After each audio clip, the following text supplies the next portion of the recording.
Space, the final frontier. This is the voyage of the starship Atlas, its 3-year mission to travel to Mars. The new Netflix space drama Away has finally landed with Season 1. Should you make the journey to watch?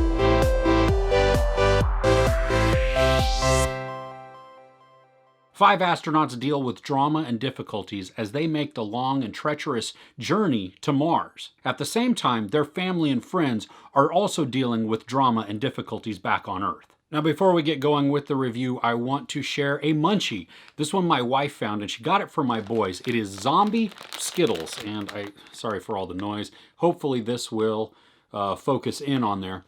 And what these are is it says most taste delicious, but some taste like rotten zombie. Dare to try? I don't know. I used to be a huge fan of Skittles, and then I ate way too many, like a pound bag all by myself. And I pretty much burnt myself out of them. And so I can eat them every once in a while, but these, I'm a little curious. I mean, zombie Skittles, some are gonna be sweet and some are gonna be nasty, and they're just orange, red, green, and blue, and there's no really telling what is what. So I think really the best option is to just dump them all in my mouth and then try it out. I have not tried these at all, just by the way.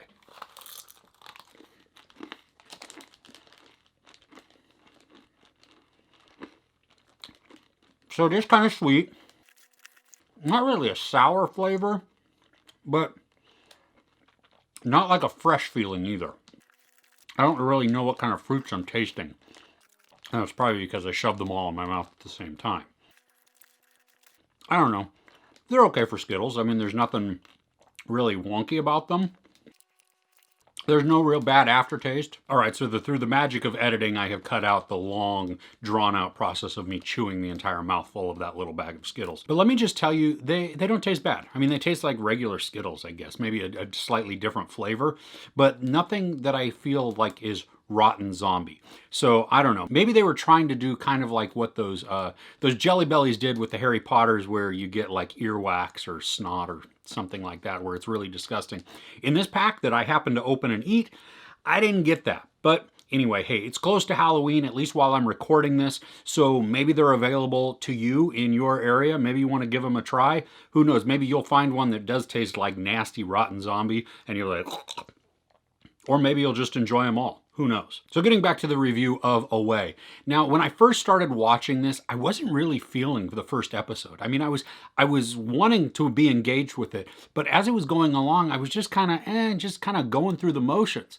But then at the end of that first episode, I was breaking out in tears. And then they followed up with the second episode where I was almost holding my breath the entire time. Space is one of those things that intrigues me and terrifies me all at the exact same time. I mean, the thought of just kind of letting loose or losing a grip and just tumbling out into space, into eternity, like George Clooney in Gravity, I mean, that horrifies me. That is suffocating, and talk about terror. So when there are space dramas like this, and when they go out into space, where they actually take the trek outside of a ship, it's daunting to me, and I can just, clench up. Hilary Swank and Josh Charles are the stars of this, and they are amazing. But the rest of the cast that they are surrounded by are spectacular too. I mean, there is a lot of chemistry and charisma between all of the cast, and there has to be, because of how this is built. I mean, we have 2 different storylines kind of going on.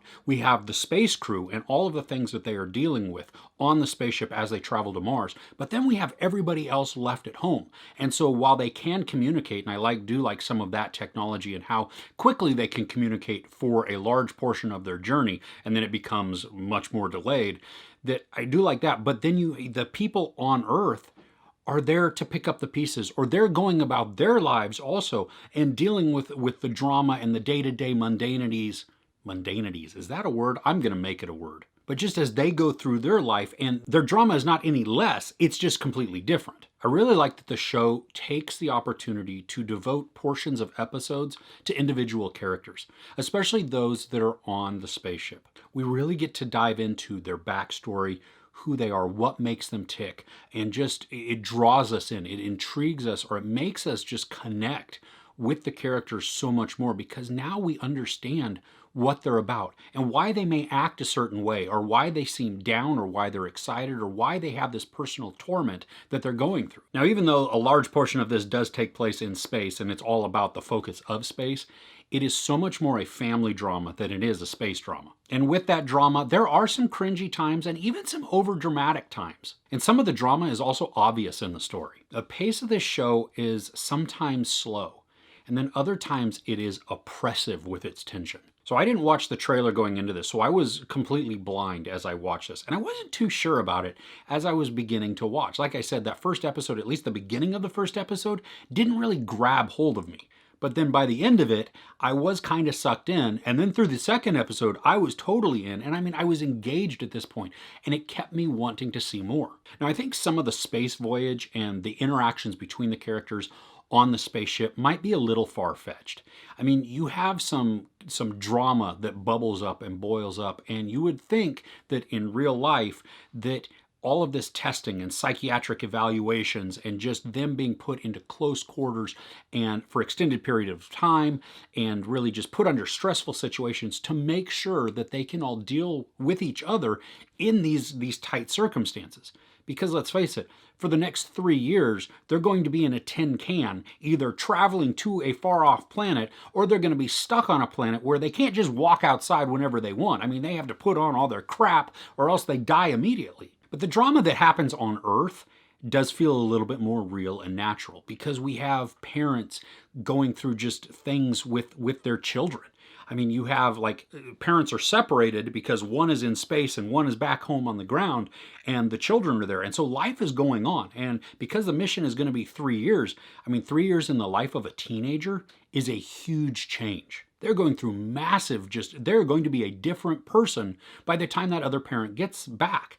And so the drama, the details, the hurts, the fears, the joys, all of this are really being shouldered by one parent who's left on Earth. But then the show also introduces other complications to emotions as well, both in space and on Earth. And I do like that, because even though it might be not totally realistic, it feels dramatic. It brings us in. It sucks us into the show even more. And there are huge hints to those relationships and how they're going to progress, or how they're going to transform, or even just what the complications are going to be as we go into future seasons. And I'm not sure it's going to be a totally happy ending once the 3-year journey is over. Now, I really like some of the effects and the visuals that they do, especially in space, because a lot of the time it felt like the astronauts, that they're in zero gravity. I mean, there's segments of them where they're sleeping and they're just kind of there, and like a foot might be tethered to something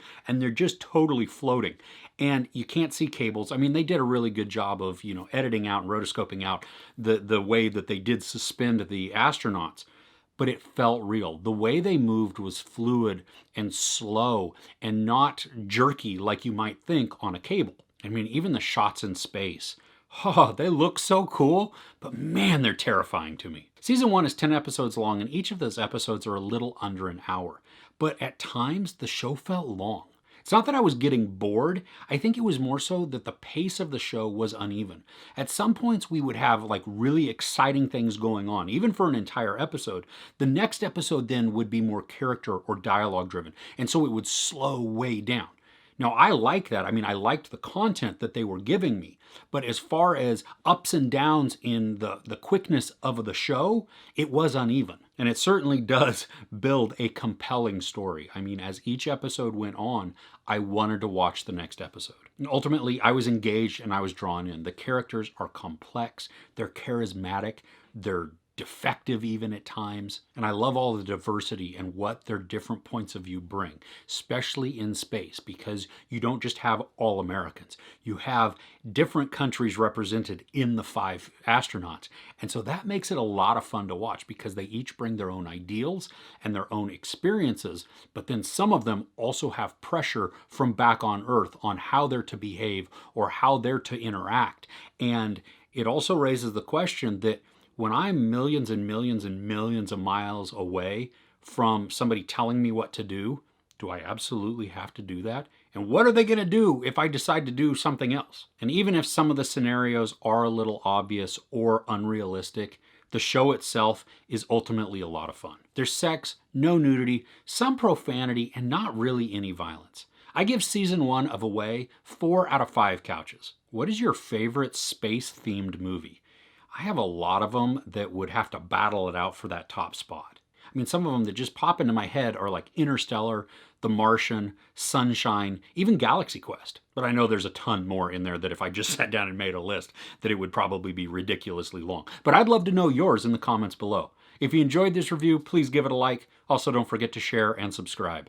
I'm Chris. This is Movies and Munchies. Thanks for catching with me.